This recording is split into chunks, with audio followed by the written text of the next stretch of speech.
Здравствуйте, уважаемые коллеги! Мы рады приветствовать вас на площадке Коми-Республиканского института развития образования.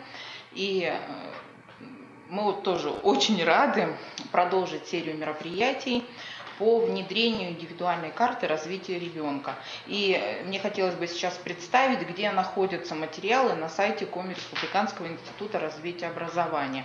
Итак, надо выйти на центральную вкладочку института и в линеечке найти такую тему сопровождения системы образования, общее образование, специальное инклюзивное образование. И на этой страничке находится вкладочка «Республиканский межведомственный проект введения индивидуальной карты развития ребенка». И обратите, пожалуйста, внимание, здесь находятся материалы нашего первого вебинара, который проходил в сентябре, и также будет доступен сегодняшний вебинар по этой ссылочке. Далее, те участники, которые еще не зарегистрировались у нас в апробации индивидуальной карты развития ребенка, могут это сделать уже сейчас. И всем зарегистрированным участникам после регистрации будет доступна непосредственно индивидуальная карта развития ребенка. Ну, вот, в общем-то, кратко это такая, обзор материалов. Пока на сегодняшний день вот у нас только эти материалы размещены. И я, наверное, сейчас слово передаю своим коллегам. Юлии Сергеевне, да? Добрый день. Спасибо большое, что присоединились к нам. Мы очень рады, что наша идея создания такого инструмента командного подхода, который бы объединял и родителей, и семью, и всех специалистов в работе с особым ребенком, что она постепенно приживается, что у нас все больше людей подключается к этой апробации. Мы понимаем, что это непросто. И отдельное спасибо вам за то, что вы включились в эту работу, понимая, что это дополнительная для вас нагрузка. Но что интересно, вначале, как любое новшество, это все кажется дополнительной нагрузкой. На самом деле, одна из наших целей была как раз упростить работу, а точнее включение в работу с особым ребенком, особенно с ребенком со сложными поведенческими особенностями, с детьми, которых сложно понять. Я представлю наших коллег и одну из родителей, одну из мам, которая согласилась принять участие в вебинаре. Надежда Позяховская, это педагог, воспитатель, и работает как психолог в нашем центре помощи детям с особенностями развития «Синяя птица». И Татьяна Рейш, это мама особого ребенка Леши. Она тоже подробнее расскажет о своем ребенке и как она с ним работает, с какими сложностями Татьяна сталкивается в работе с заполнением индивидуальной карты развития ребенка. Но для тех, кто не видел нашего первого вебинара, мы вкратце пробежимся по его разделам, по разделам индивидуальной карты развития и расскажем, как заполнять ее. А далее уже мы будем в режиме диалога обсуждать проблемы и особенности заполнения индивидуальной карты развития ребенка родителями, специалистами. И самый главный сегодняшний вопрос, который мы хотим рассмотреть, это как родители и педагоги могут взаимодействовать друг с другом при ведении индивидуальной карты развития ребенка. Если у вас будут возникать какие-то вопросы, вы пишите в чат, мы, наверное, сможем на часть из них ответить, как минимум устно. Чат тут рядышком с нами, мы его читаем, так что все тут с нами поздоровались, мы тоже очень рады вас видеть. Итак, индивидуальная карта развития ребенка. Пройдемся коротко по... Пока слайд... Что? Пока слайд. Итак, она разработана коллективом нашей организации, это «Особое детство», вы видите ниже авторов, индивидуальная карта развития ребенка, и мы ее разработали при поддержке фонда президентских грантов, который нам всячески помогает еще и проводить различные курсы повышения квалификации. Я думаю, что часть из вас были на наших курсах, и мы этому рады. Итак, какие функции у нашей карты? Во-первых, она обеспечивает командную работу всех сторон, как мы думаем. И вот как раз эта апробация организована с целью понять, действительно ли она обеспечивает командную работу, и какие сложности в этой командной работе встречаются при заполнении. Эта карта, на наш взгляд, помогает быстрее адаптировать особого ребенка к коллективу, к учителю и учителя к этому ребенку. Ну и как результат, на наш взгляд, это помогает создать оптимальное реабилитационное пространство. Ну, максимально оптимальное с учетом всех сложностей, которые мы имеем, и особенностей нашего экономического положения, когда нельзя одному ребенку дать 10 педагогов, и чтобы тогда он хорошо развивался. В общем, индивидуальная карта развития ребенка – это такой некий инструмент помощи. Ее особенности, быстренько повторим, родители здесь, вот поэтому мы пригласили Татьяну, они равные партнеры в процессе реабилитации ребенка. Поэтому карта хранится в семье, и именно родители должны проявлять инициативу при заполнении. Это в какой-то степени как раз и является одной из сложностей, которую мы сегодня будем обсуждать. Карта, как мы уже сказали ранее, карта – это инструмент диалога всех сторон. Поэтому одна из самых главных задач для нас и для вас, как педагогов, мы видим в том, чтобы вот этот диалог как раз и наладить. И чтобы это был диалог, а не набор монологов, каждый пишет о своем, не включаясь в то, что делают остальные. То есть мы хотели бы, чтобы это все было во взаимосвязи. И карта заполняется на протяжении всего детства ребенка. Тут всегда можно распечатать дополнительные листы и еще иметь продолжение этой карты, если вдруг она закончится. Наша карта рассчитана лет на 5. Структура индивидуальной карты развития вкратце. Тут у нас общие сведения о ребенке, заполняется семьей, контакты специалистов, с которыми занимается ребенок, нужно для того, чтобы любой специалист позвонил или написал другому специалисту, спросил, какие сложности у него, как он выполняет те или иные задачи. Психологический портрет ребенка, 4 раздел, заполняется семьей. Мы тоже о нем сегодня поговорим с Татьяной. Расписание жизни ребенка тоже семья заполняет, педагоги помогают. И самый основной раздел, то есть он занимает наибольший объем карты, это программа комплексного сопровождения. Заполняется всеми участниками процесса. Это вкратце, чтобы вам напомнить. Это вы перед глазами имеете титульный лист. Мы не будем подробно на нем останавливаться. Это понятно, что основные данные про ребенка, чтобы было ясно, кто он, откуда он, какие у него особенности, какие у него диагнозы. Далее, этот момент мы тоже не будем подробно с вами обсуждать, потому что уже говорили в прошлый раз. Это участники процесса сопровождения ребенка. Нужно для того, чтобы люди, все, кто участвует в работе с этим ребенком, имели контакты друг друга и в любой момент могли сообщить. И также, когда мы читаем, например, за прошлый год, какую работу проводили кто-то, тогда можно к этому человеку обратиться и спросить, какие сложности были, например, год назад, чтобы понять, идет ли динамика, где произошел регресс и почему, например, ребенок так реагирует на какие-то вещи. То есть это нужно для того, чтобы в течение всего детства возвращаться при необходимости и быстро с друг другом связываться.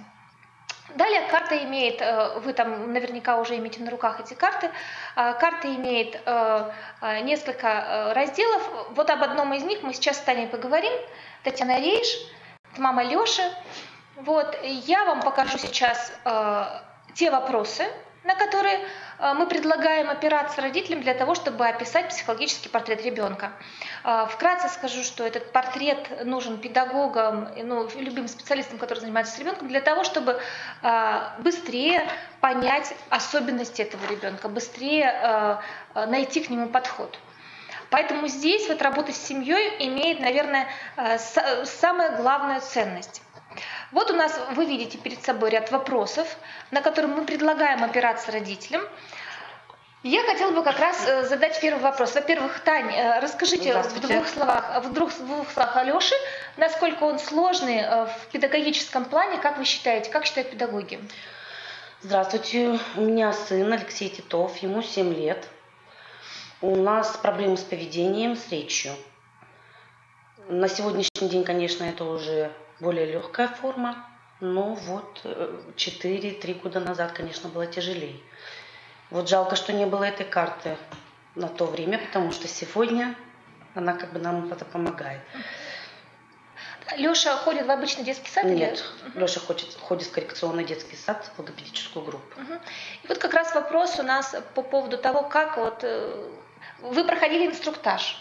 Да? то есть перед тем, как дать карту, мы все-таки рекомендуем с родителями провести инструктаж. Когда вы понимаете, что, если вы сами, конечно, точно понимаете, как нужно заполнять эту карту, все-таки собрать родителей, потому что у родителей большинства нет педагогического образования, разобраться, казалось бы, простой форме на самом деле сложно.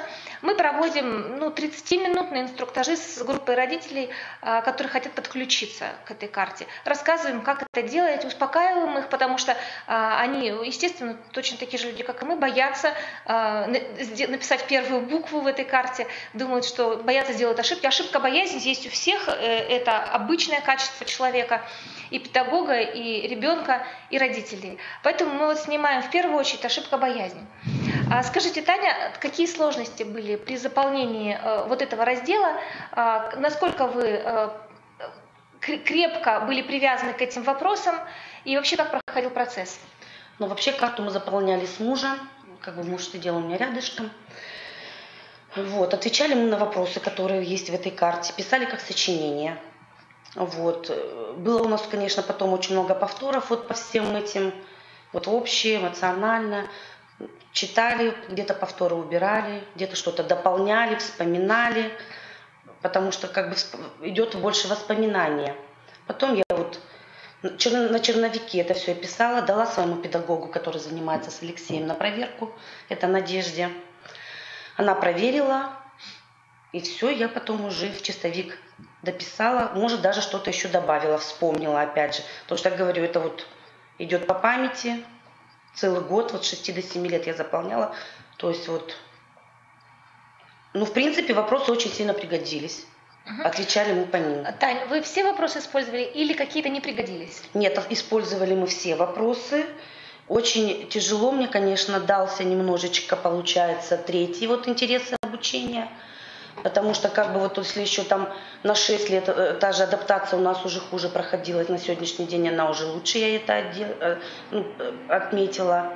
Вот. И эмоционально-волевая сфера нам тоже далась немножечко, вот мы вспоминали, чему же у нас ребенок радуется, чему же он удивляется, злится на что. То есть вот это вот все мы вспоминали. То есть как бы вот в этом, а так вот речь, вот это вот первое общее полегче было. Тут, конечно, мы должны отметить, что Таня, мы почему пригласили Татьяну? Во-первых, потому что Леша непростой ребенок, а с простыми детьми и карта будет не такой понятной, вот не такой, как следует заполненной. Это, во-первых. Во-вторых, Леша повезло с родителями. Родители абсолютно включены в процесс реабилитации, помощи своему ребенку, поэтому, наверное, поэтому писалось легко. Потому что вы знаете Лешу, да. Надежда, педагог у Леши, один из педагогов в нашем центре «Синяя птица». И вот как раз хочу, Надь, спросить у тебя, зачем ты вообще взяла на проверку вот этот раздел? Да, на проверку, потому что, во-первых, Татьяна была первой мамой, которая взяла эту карту для заполнения. Мне было тоже интересно, что она напишет, потому что и у нее было много страхов, что она, чтобы не повторяться, чтобы были написаны именно особенности ребенка, которые отличают его от обычного развития, которые мешают ребенку развиваться и обучаться новым навыкам. Тут я бы хотела обратить внимание на то, что поскольку родители не имеют педагогического образования, методически многие из них не подкованы, я бы, например, не стала настаивать и вообще предлагать им писать какие-то сложные фразы. То есть пусть пишут самым простым языком, так они напишут как раз правду, то, что есть. Потому что когда мы пишем словами, которые нам не до конца понятны, в общем, мы получаем результат не до конца понятный. Тань, вот вы написали, да, здесь вот, скажите, пожалуйста, что, вот вы, когда мы с вами встречались, да, вы говорили о том, какую еще пользу может принести вот это вот описание. То есть куда можно с этим пойти? То есть вот на сегодняшний день я, естественно, с этой картой пришла в тот же детский сад, потому что у нас новые педагоги. Но до этого я попросила, меня эту карту заполнили педагоги с центров, с которыми Леша занимается уже на протяжении 1,5 лет, на протяжении года, полгода. Они заполнили ее, написали, чем они занимаются вот в этот период времени, какие результаты. Потом я спросила наших воспитателей, они у нас новые, мы попали в новую группу. Они вначале удивились, что это за карта, а потом как бы даже заинтересовались. Да, мы бы хотели посмотреть, чем же занимаются педагоги с Лешей, потому что мы не знаем этого ребенка. И то есть вот мы принесли, но нам повезло с педагогами, с воспитателями на сегодняшний день, поэтому они быстро включились в этот процесс, они не отказывали. Они вообще прочитали вот этот раздел? Вы видели, как они Они прочитали? мало того, что я приходила вместе, но немножечко, может, где-то не поняли. Вот, но это уже Надежда им объяснит там, вот. Но написали наши достижения, которые мы достигли. Я имею в виду вот про этот раздел, вот, где психологический портрет Леши.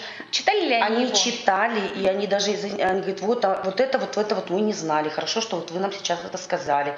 Вот это. То есть да, конечно, потому что малый период еще знают ребенка, и да, где-то вот с этой стороны мы его еще не открыли.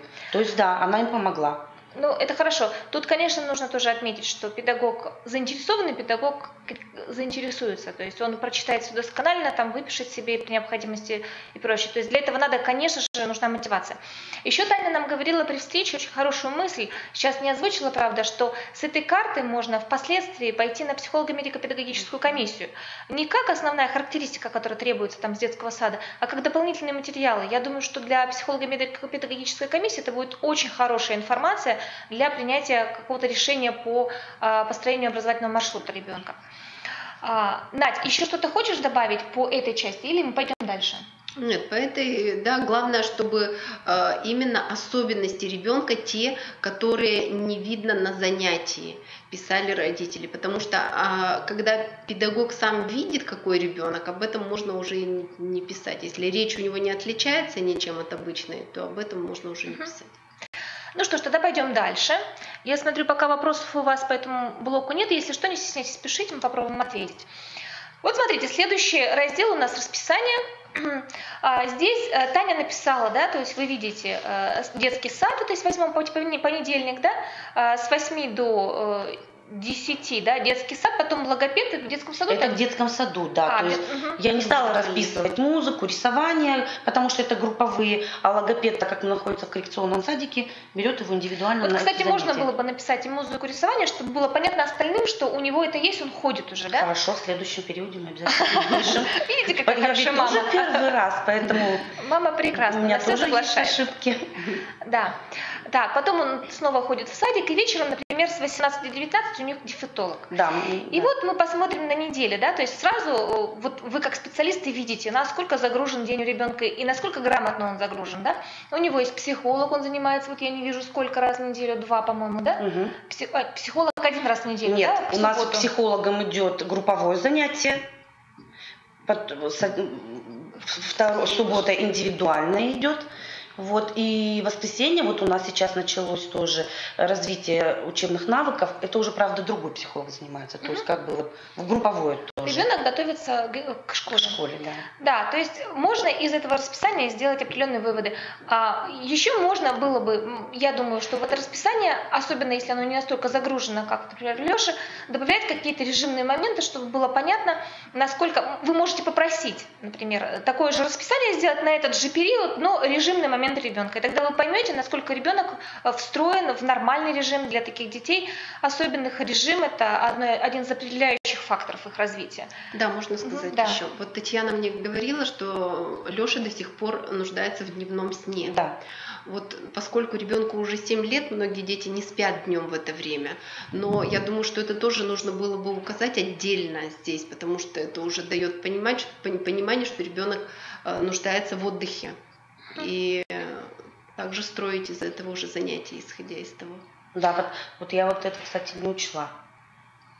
Не написала, потому что каждому педагогу, когда наставят на какое-то определенное время, то есть мне приходится говорить, что мы в это время еще пока на сегодняшний день отдыхаем. Да, а если бы это было написано, это было бы еще лучше видно. То есть, вот обращайте внимание на эти моменты.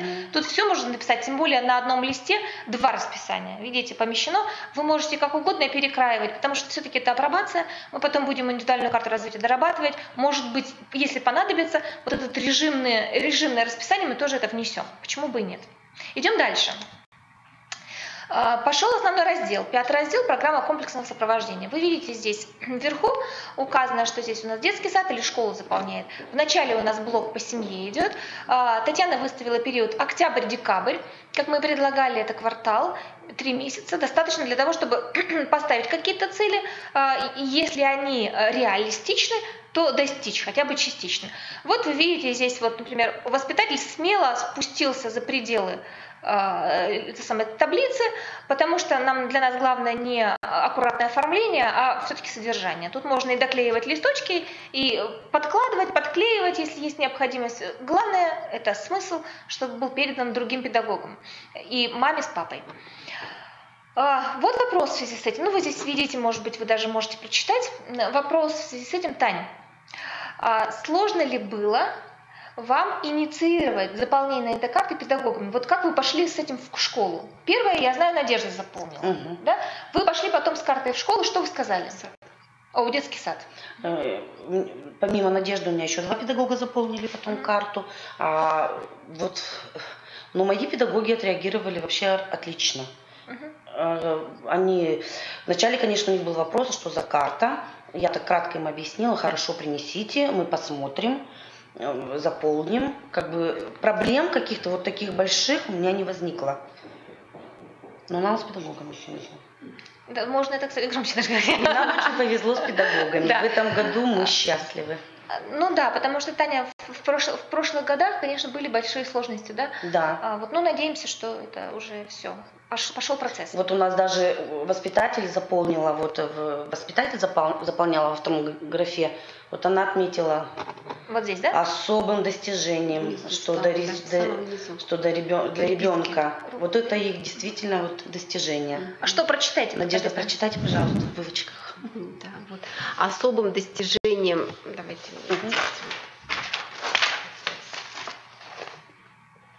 Вот, да, особым достижением для ребенка является то, что он впервые принял участие в осеннем развлечении со всеми детьми.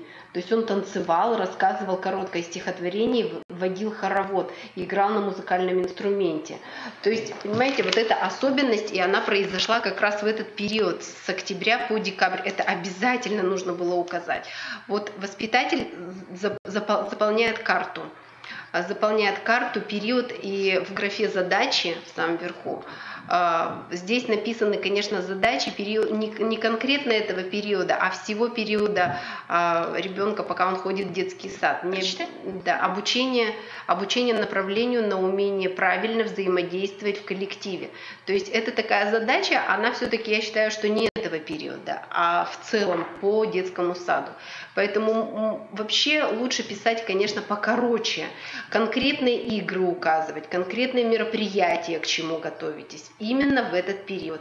И вот как достижением также тоже в следующей графе результаты и рекомендации, то здесь было достаточно, конечно, написать вот что особым достижением, что является конкретно этого периода. И трудности, есть какие-то трудности, они были бы маячком для следующих педагогов, психологов, они посмотрели, в чем все-таки ребенок нуждается. Да, я тоже, кстати, обратила внимание, смотрите, вот если мы возьмем пункт 3, в результатах рекомендации тут педагог пишет, что Леша испытывает трудности при переключении смены деятельности в режиме дня, одевание на прогулку во время обеда. Тут вот у нас интересно, все это коррелируется с тем, что пишет семья у Леши. Вот чему они обучают. Обучение правильному поведению через диафильмы. Вот с Лешей взяли диафильмы, да, для того, чтобы хороший, кстати, способ обращать внимание ребенка, который не умеет переключаться как раз, да, и плохо вот сосредотачивается на картинке движущейся, диафильмы.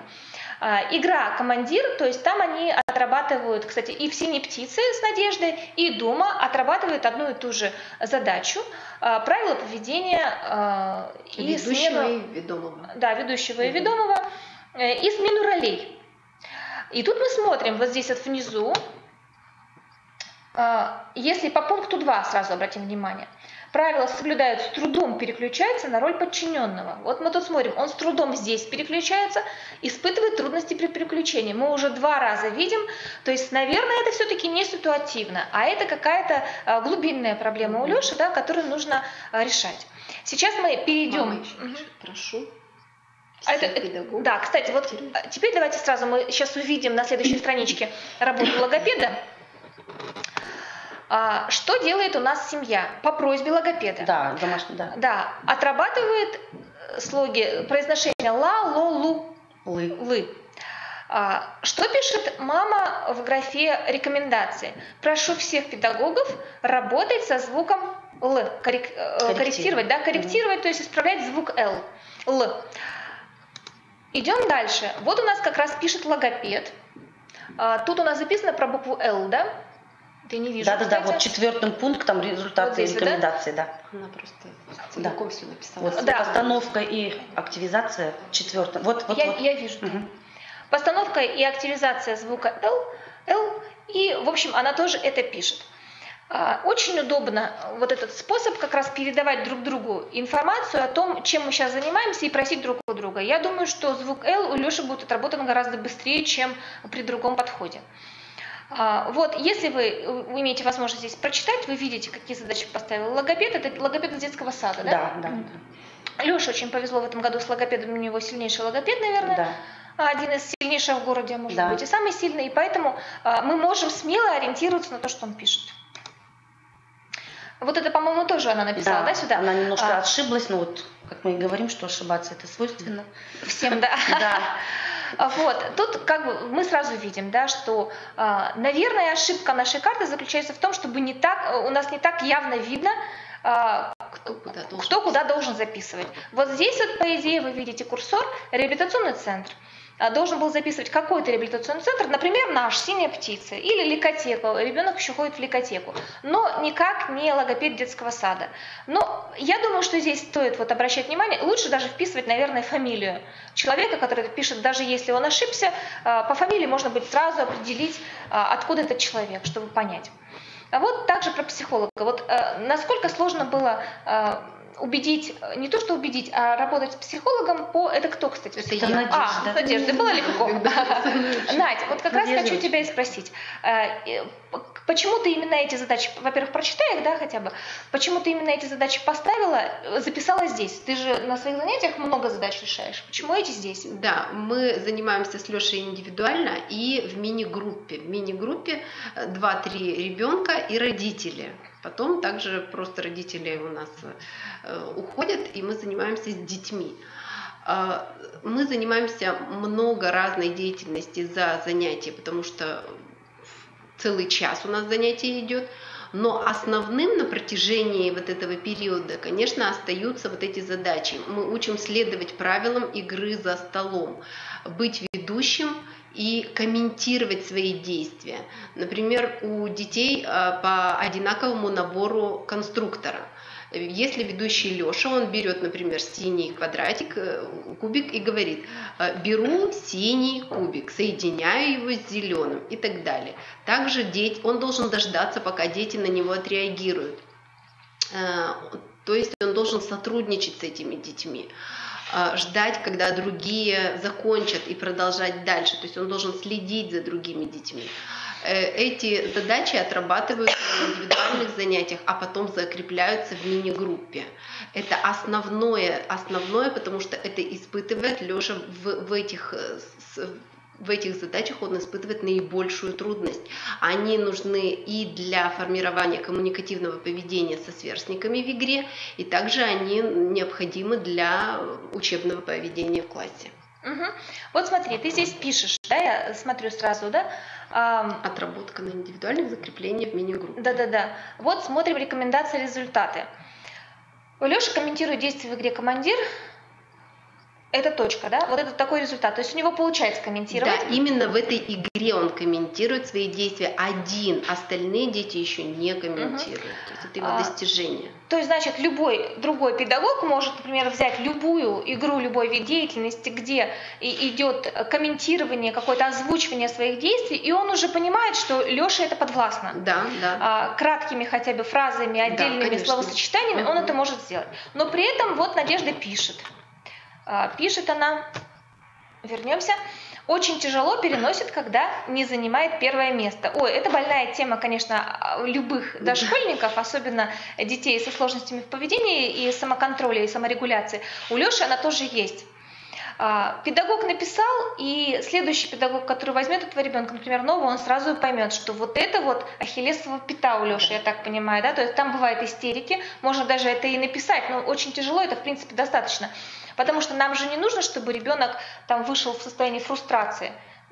Да, я еще хотела сказать, что у нас поощрение получает каждый ребенок. Первое место, второе или третье. Одно и то же поощрение мы качаем ребенка в одеяле. Но разница в том, что тот, кто занял первое место, качается первый, кто второе место, второй, кто третий, третий. То есть я думаю, что с этим вот постепенно как раз мы будем справляться посредством того, что он будет ждать, он все равно включается, даже если он поплачет, он приходит и знает, что он получит свою награду. Да.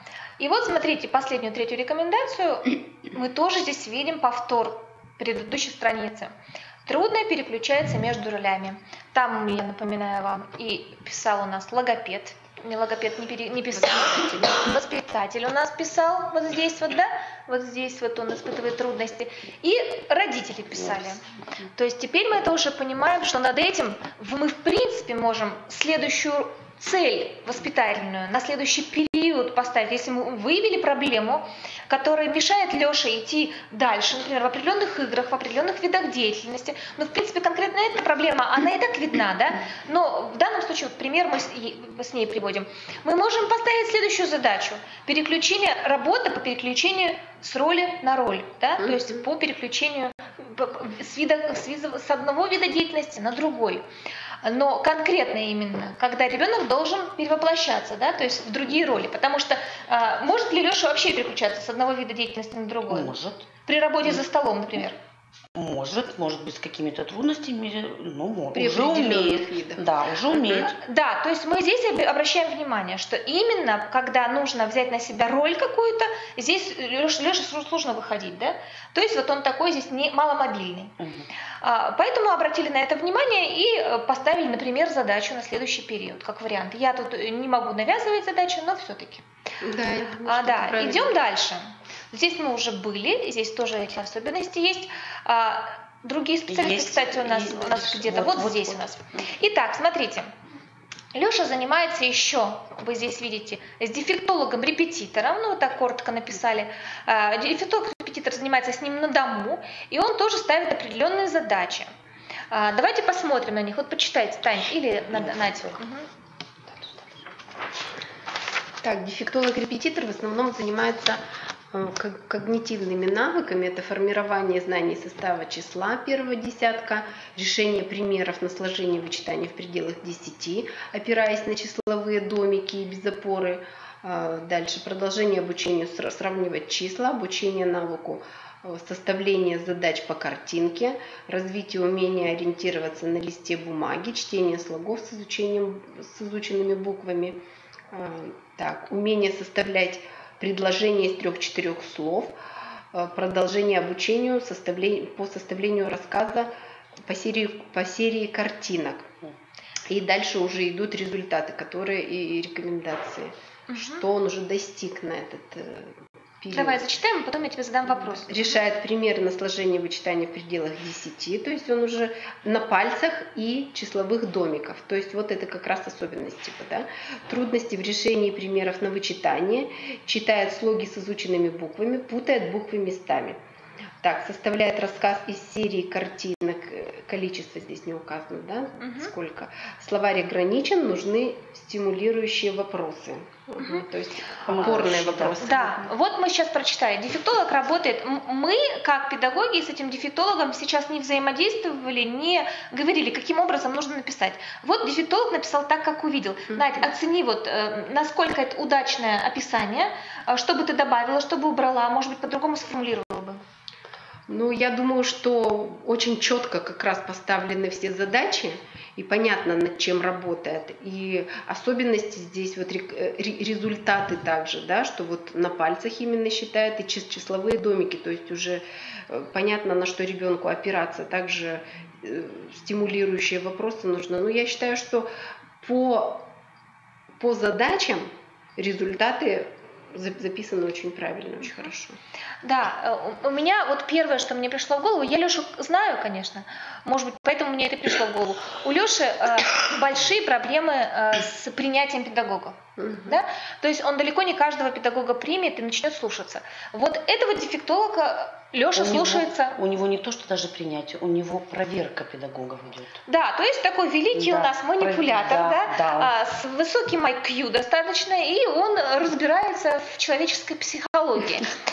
Вот. И, ну вот у нас дефектолог Елена Колесниченко, очень сильный дефектолог, и она нашла к нему подход. Здесь, конечно же, к сожалению, этого не видно. Мы видим только здесь результат.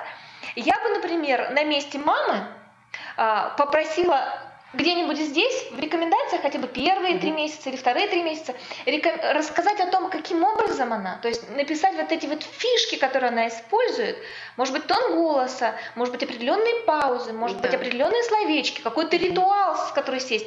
Потому что Лена хорошо... Вот, именно педагог, именно родитель знает, какого из педагога можно спросить совета для других. Вот можно было бы спросить, здесь достаточно стандартно, очень качественно, грамотно написана задача.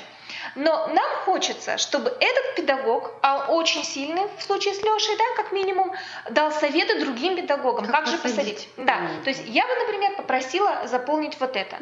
То есть здесь сколько времени удерживается в каком-то задании? Да. Вот это бы еще и по какой причине? И если не удерживается, сколько нужно дать ему минуток отдохнуть? Как он? Например, Леша, если выпустить его на переменку в игровую комнату, там, обратно по-моему... его завести будет тяжело. Обратно завести сложно. Это тоже такая особенность, которую Лена уже давно осознала, чуть ли не в первый день, и она понимает, как руководить, как, так скажем, дирижировать Лешей, чтобы все у него шло гладко. Они занимаются по целому часу, то есть 60 минут Леша прекрасно выдерживает там с какими-то особенными... Да, там с перерывами, тоже с занятиями, в игровой форме, в смысле.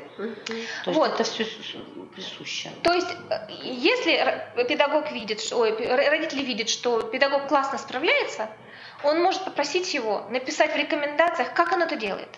То есть свои приемы. Я думаю, что тут даже можно подклеить листочек и прочее. Я думаю, что это поможет даже больше, чем просто перечень мероприятий, которые он делает. И вот, наконец, мы смотрим. Я так понимаю, Таня, это в Лекотеке, да? Это Любовь Леонидовна. Любовь Леонидовна, прекрасный педагог-психолог, который работает в частном реабилитационном центре Лекотека. И вот она проводит что? Она проводит, получается, у нас групповые занятия по подготовке к школе, но оно идет вот не именно упор там считать и писать, как именно подготовка к школе, а вот именно получается формирование учебного поведения. Вот формирование вот этих деток, потому что там все 8 человек у нас особенные детки занимаются, и то есть вот у нее идет вот именно, чтобы они могли отдельно сидеть, отдельно и где-то вместе взаимодействовать, когда уже там переменка какая-то или еще что-то. Но занятий было мало, потому что мы только... Сколько у вас было уже занятий? Получается, у нас было 3 занятия.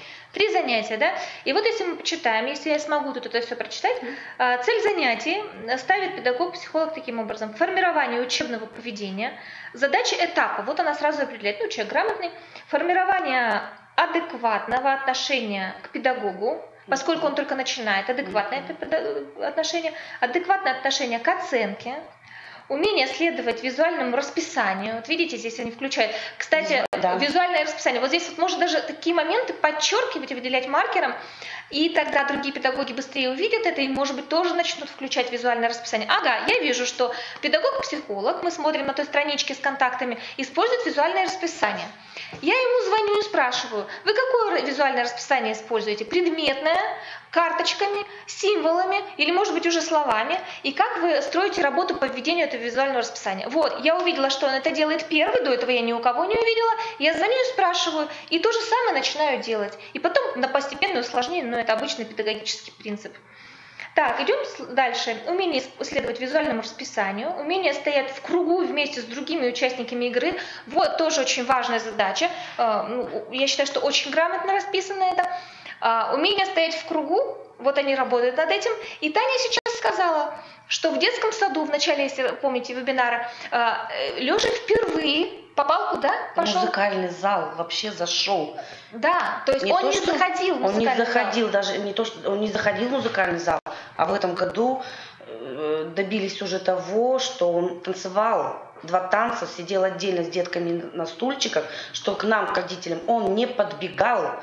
То есть мы сидели как родители обыкновенного ребенка. Да, здорово. Вот смотрите, это произошло еще не договариваясь, да, то есть вот из ликотеки психолог сейчас поставил эту цель, да, ведь он, обратите внимание, он поставил цель стоять в кругу. То есть для детей, как вы знаете, сидеть в кругу на стульчиках, когда зафиксировано их положение, их место, гораздо проще, да, стоять это уже уровень саморегуляции совершенно другой, да, а тем более выполнять команды там, тут всегда есть риск, соблазн убежать куда-нибудь, там начать провоцировать, да, я так понимаю, что у Лёши это все есть. Есть. Вот, то есть здесь мы видим, что заслуга явно детского сада, потому что они первые это смогли достичь.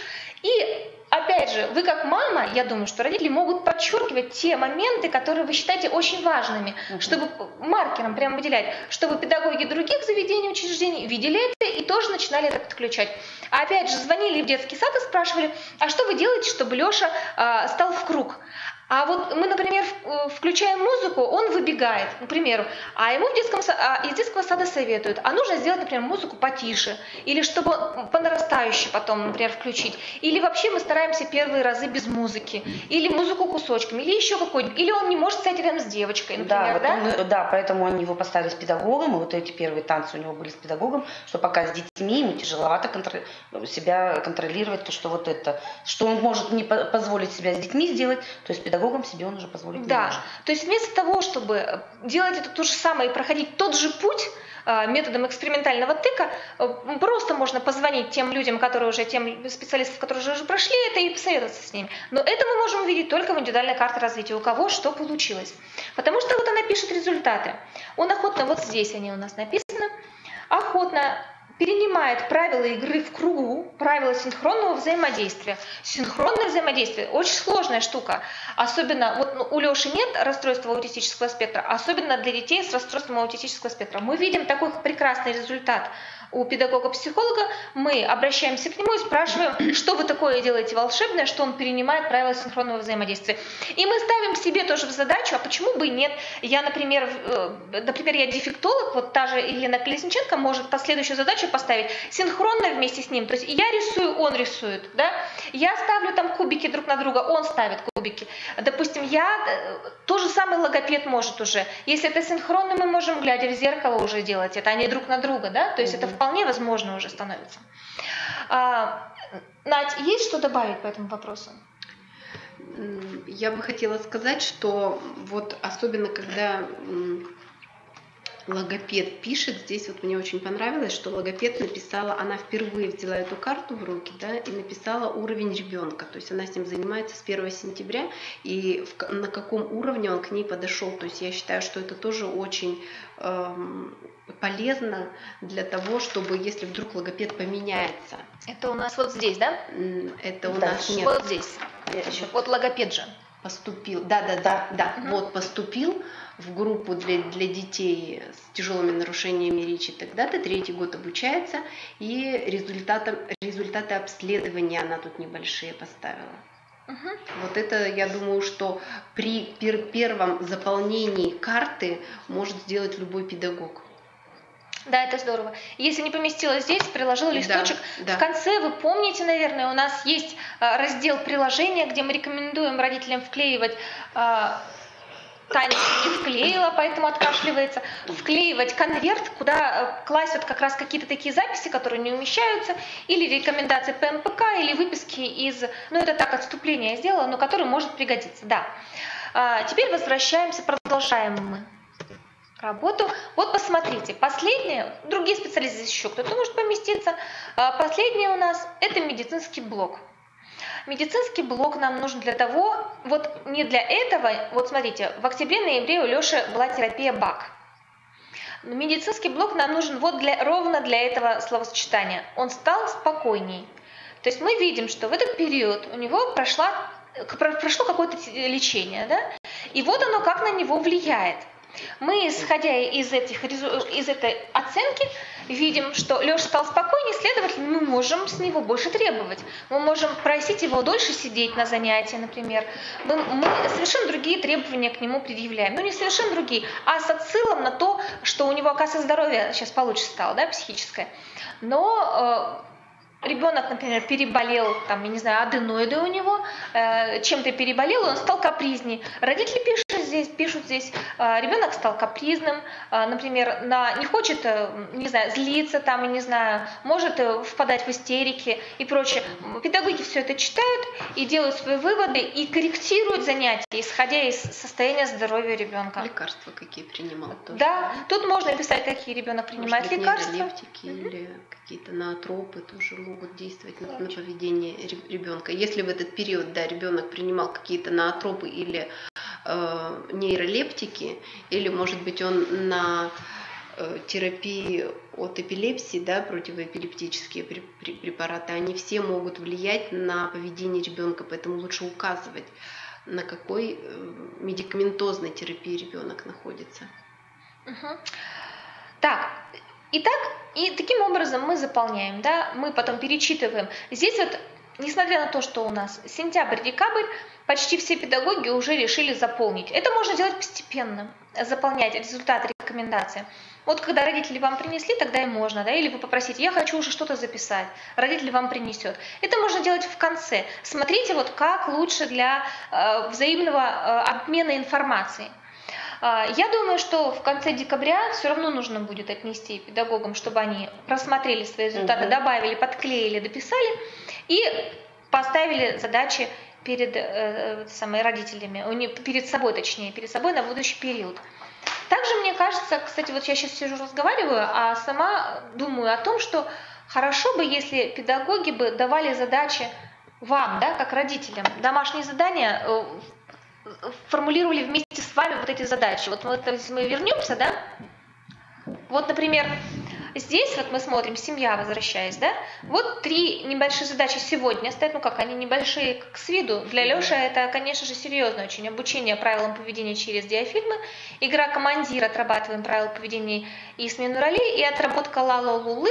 Это 3 задачи, которые по силам родителям, которые работают, да, то есть вот каждый день, например, заниматься этим, этим и этим. Здесь вот первые 2 задачи были поставлены с помощью Надежды, а 3-я задача была поставлена логопедом. И вот это тоже есть взаимодействие. Вы можете советовать родителям, и, кстати, родители могут советовать вам, потому что есть суперграмотные родители, которые знают своего ребенка просто как облупленного и знают, как к нему лучше подойти. Надь, вот вопросы у меня еще у тебя остались. Скажи мне, пожалуйста, что бы ты вообще посоветовала педагогу, как направлять родителей для заполнения, родителей и педагогу, что бы ты посоветовала для заполнения карты?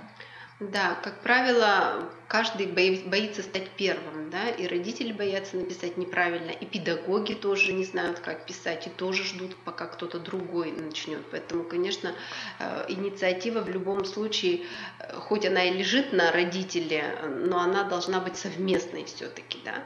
И педагоги должны помогать родителям заполнять эти карты. И обязательно предупреждать еще раз родителей, что писать нужно именно особенности ребенка, которые мешают ему развиваться и обучаться.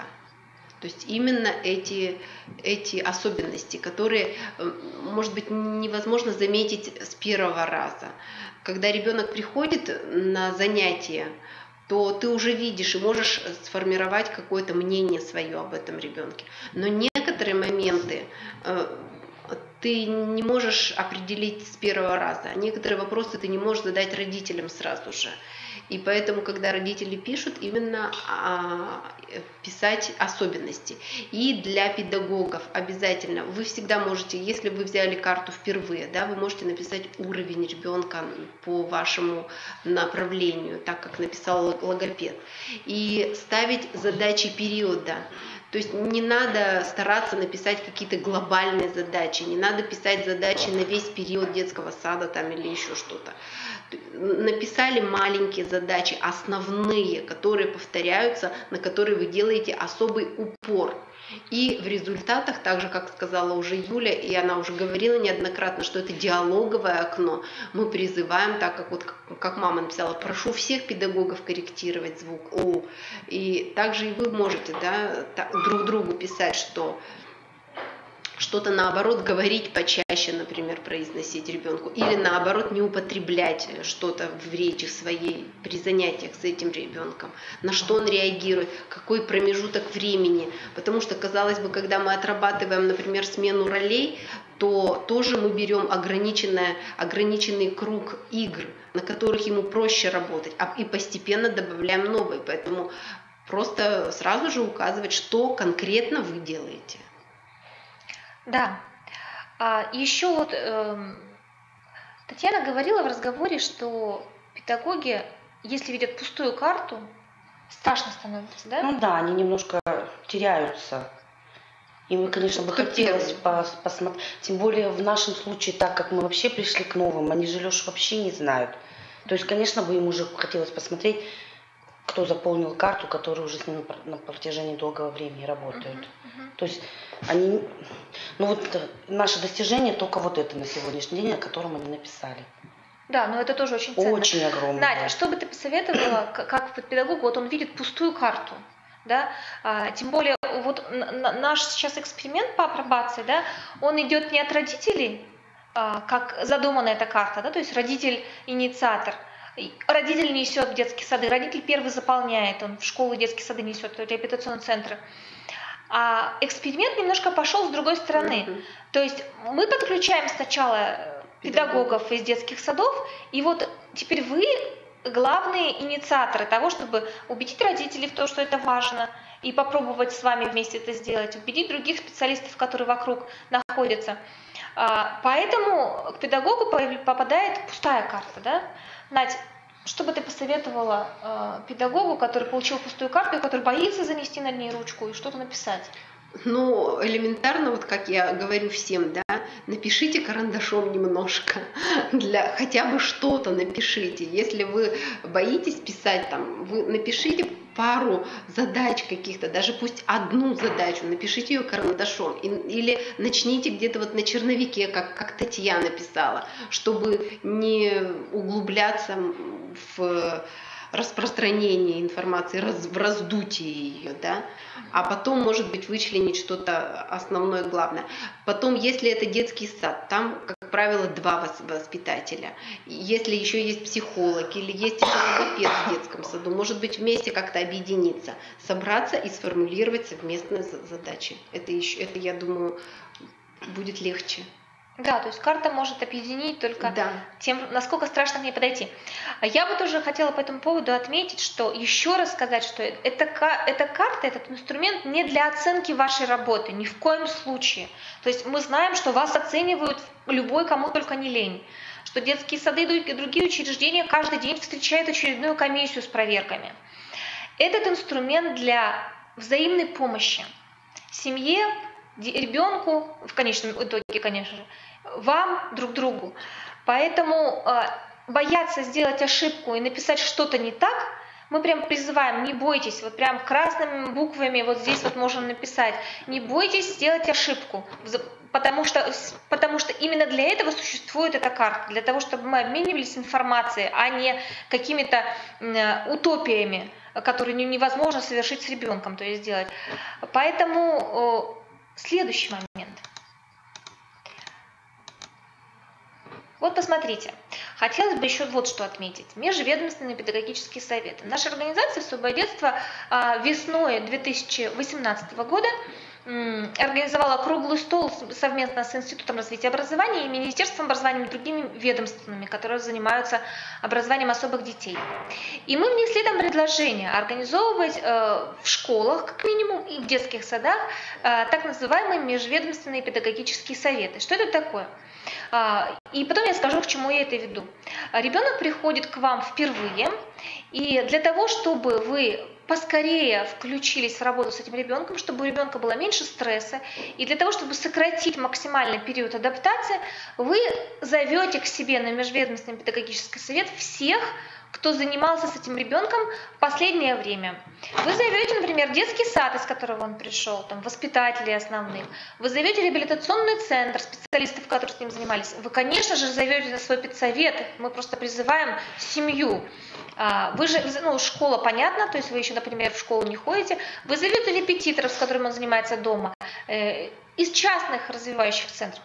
И вот у вас образуется такая команда хотя бы на первый раз. И вы обсуждаете с этими людьми, которые уже знают этого ребенка, который к вам пришел, вы обсуждаете, как они с ними работали, как решали эти проблемы. То есть проводите такой вот конкретный совет по ребенку, да, как лучше его адаптировать, что лучше включить, что исключить, чего он боится, вот как раз чему он удивляется, от чего он в восторге, как его можно успокаивать, бывают ли у него истерики. То есть все эти вопросы, ответы на которых как раз дадут понимание о том, как работать с ребенком. Так вот, этот межведомственный педагогический совет как раз Министерство образования решило внедрить у нас в детские сады и школы республики. И сейчас тоже готовится, Татьяна не даст соврать, проект, чего проект? Там что у нас будет? Какой-то... Да, проект, который так и будет, скорее всего, называться «Внедрение межведомственных педагогических советов в систему работы с особыми детьми». И в нашем понимании, когда мы делали эту карту и когда мы придумывали эту форму межведомственных педагогических советов, это были два звена одной цепи.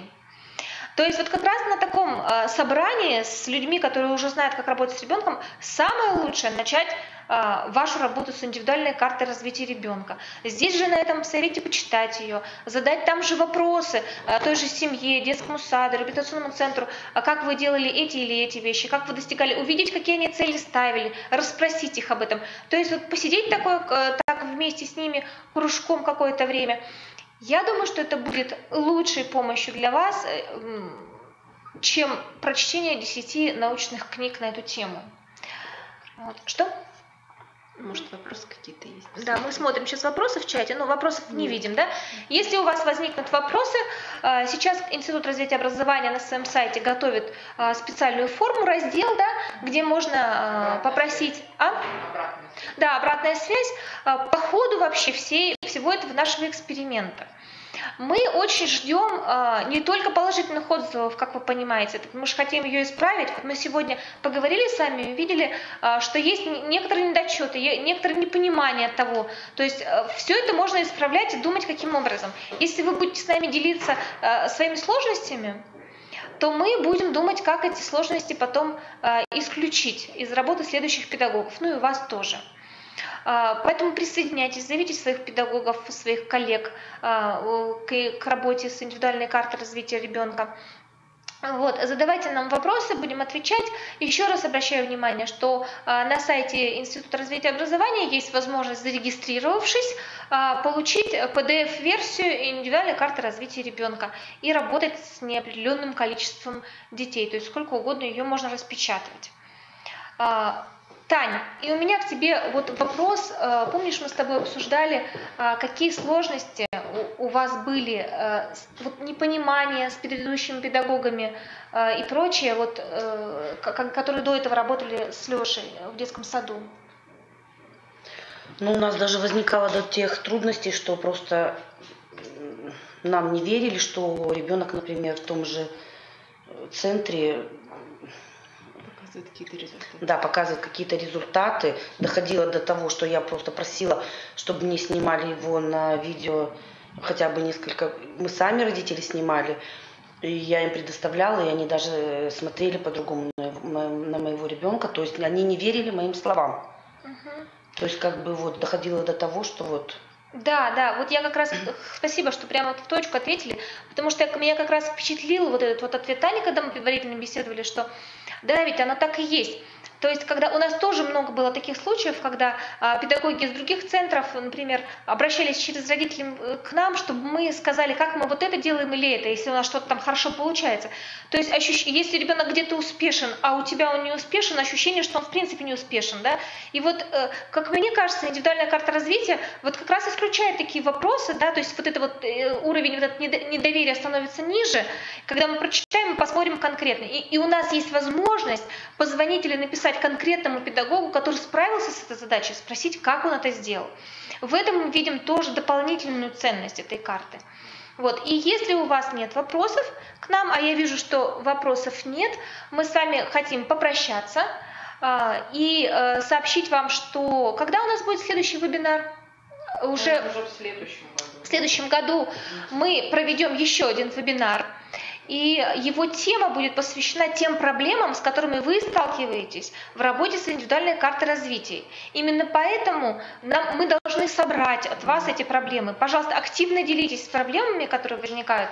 Мы методически попробуем их порешать, чтобы вам что-то предложить, сами опробируем у себя свои предложения, и потом на семинаре будем уже беседовать более предметно, по конкретным случаям, вы можете прям случаи описывать, и мы попробуем вам дать советы, которые, надеюсь, вам пригодятся. Тань? Да, я думаю, что мы всем зарегистрировавшимся участникам, то есть ваши контакты у нас есть, мы некую такую небольшую форму отправим, Google форму, да, как раз вот с целью предусмотреть обратную связь, соберем от вас какие-то вопросы и на основе этого, да, организуем следующее мероприятие. О чем мы сообщим дополнительно и через сайт Криро, и через информационные письма. Да, и через, наверное, от вас еще, да, какая-то информация тоже будет. И еще один момент, сейчас с вами уже прощаемся. Обратите внимание, что этот вебинар можно пересматривать. И даже люди, которые не смогли посмотреть сейчас этот вебинар, они могут зарегистрироваться там, вот нужно через регистрацию. Нет, вебинар так пересмотреть можно. Так можно пересмотреть. Да, уже, то есть я где вначале показала, то есть оба вебинара, они в открытом доступе, да, пожалуйста, пересматривайте. И первый вебинар по заполнению карты, и сегодняшний вебинар. Да, так что скажите своим коллегам. Спасибо вам большое за внимание, за то, что вы нам посвятили целый час своего рабочего времени. Всего вам хорошего. До свидания. До встречи.